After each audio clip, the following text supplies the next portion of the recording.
जी हां दोस्तों, बिहार चुनाव में धांधली का मिला बड़ा सबूत। बीजेपी खेमे के साथ साथ पूरे बिहार में मचा हड़कंप।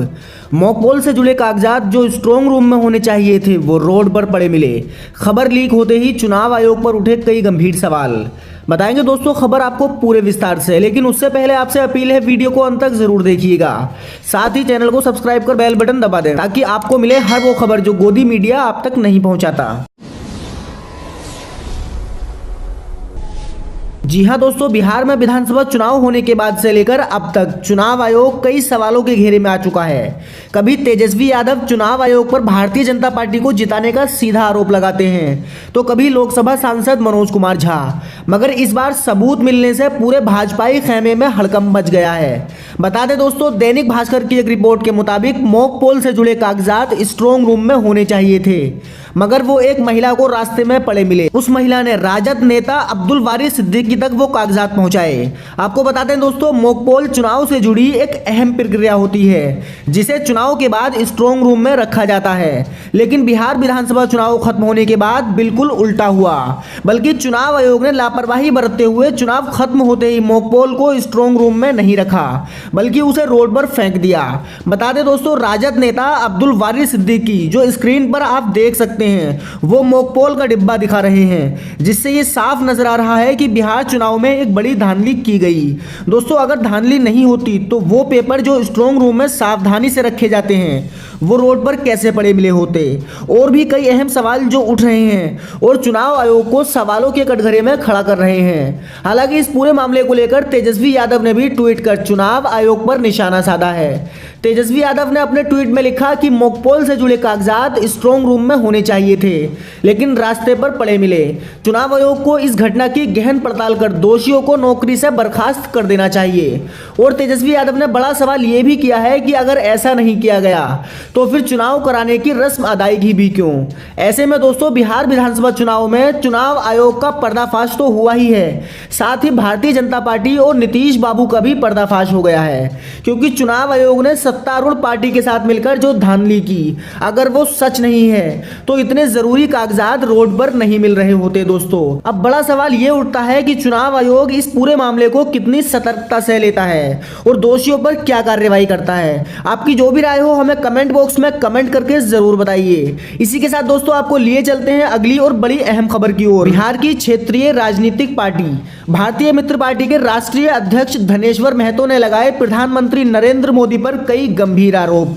आपको बता दें दोस्तों, ये वही धनेश्वर महतो हैं जो बड़ी बेबाकी से सरकार की आंखों में आंखें डालकर सवाल करते हैं, जो बड़ी निडरता के साथ सरकार की गलत नीतियों का पर्दाफाश करते हैं। इस बार भी उन्होंने भारतीय जनता पार्टी पर कई बड़े और गंभीर आरोप लगाए हैं। आप खुद इस वीडियो में देखिए और अपनी राय कमेंट करके हमें जरूर बताइए कि भरतपुर के सांसद ने किस तरीके से ये कबूल किया कि पर विधानसभा में 10 लाख रुपया मोदी सरकार सिर्फ पब्लिक को इकट्ठा करने के लिए देती है। जैसे बिहार में चुनाव हुआ, बिहार में 243 सीटें हैं, अगर एक सीट के ऊपर मोदी सरकार ने 10 लाख रुपया सिर्फ पब्लिक इकट्ठा करने के लिए एक रैली में मोदी जी के लिए दिया तो कितने करोड़ हो गए।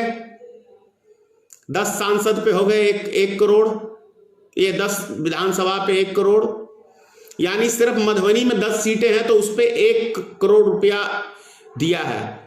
इसी तरीके से 243 यानी कि 10 करोड़ 20 करोड़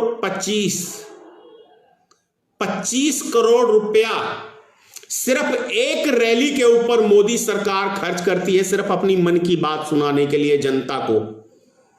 25 करोड़, ये मैं नहीं कह रहा हूं, ये उसका सांसद कह रहा है कि जैसे बिहार में 243 सीटें हैं तो सिर्फ पब्लिक को इकट्ठा करने के लिए 25 करोड़ रुपया खर्च करती है भारतीय जनता पार्टी की सरकार, यानी मोदी की सिर्फ बकवास सुनने के लिए कि कैसे हम सुनाएंगे।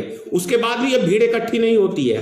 मंच हुआ, प्रचार हुआ, प्रसार हुआ, टीवी का विज्ञापन हुआ, यानी कि कुल मिला के यदि मैं कहूं कि मोदी जी को एक आधे घंटे के भाषण के लिए 50 करोड़ रुपया खर्च करती है तो कोई गलत नहीं होगा, कोई गलत नहीं होगा।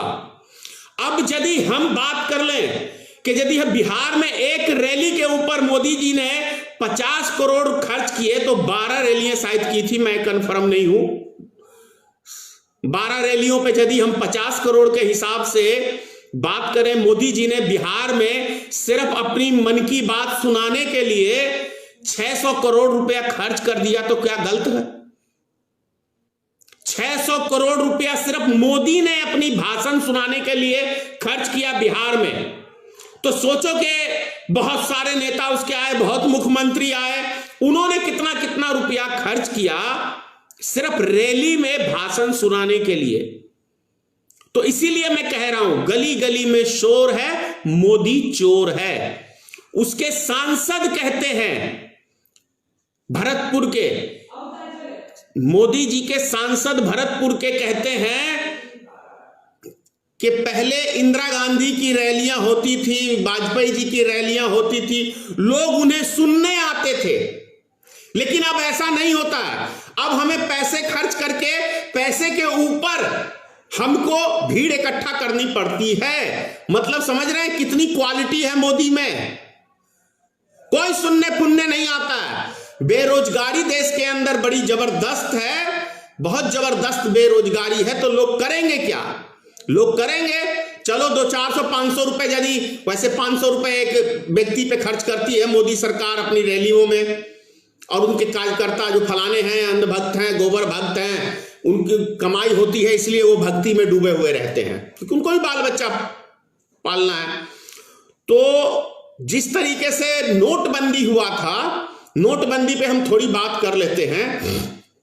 क्या प्रहार किया था मोदी जी? जब रात्रि 8 बजे आए थे तब मोदी जी ने कहा था कि भाइयों और बहनों, देश में ब्लैक मनी ज्यादा हो गई है, काले धन का ज्यादा वो है, माओवादियों के पास पैसा आता है, उग्रवादियों के पास आता है, जाली नोट बहुत ज्यादा हो गया है, बांग्लादेश से आता है, पाकिस्तान से आता है, नेपाल से आता है, मतलब तमाम सारे देशों का हवाला दिया था, और इसलिए हम 500 और 1000 के नोट बंद कर रहे हैं। उसके बाद 2000 का नोट चालू किया था, आप सबने देखा होगा, और जिस दिन नोट बाजार में आया था उसी दिन उसका डुप्लीकेट भी आ गया था।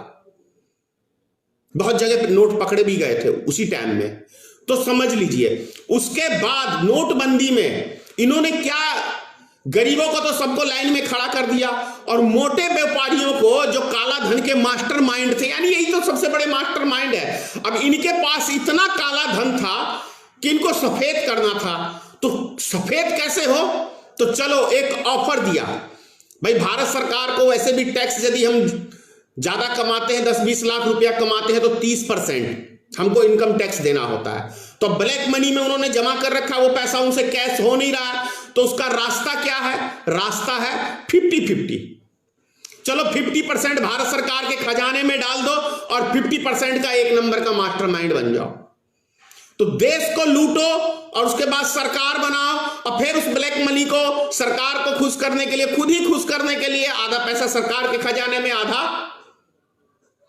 के मालिक तो हम बन गए, बाकी तो देश को लूट के हम, कौन हमसे हिसाब पूछ रहा है? अब ये समझ लीजिए, 11,000 करोड़ रुपया उस टाइम अमित शाह नाम का एक व्यक्ति आया था। अमित शाह, ये अमित शाह नहीं, गृह मंत्री नहीं, एक गुजरात का और अमित शाह नाम का व्यक्ति आया था ईटीवी पे, ईटीवी बिहार, ईटीवी चलता था सब उसमें, तो ईटीवी गुजरात पे आया था।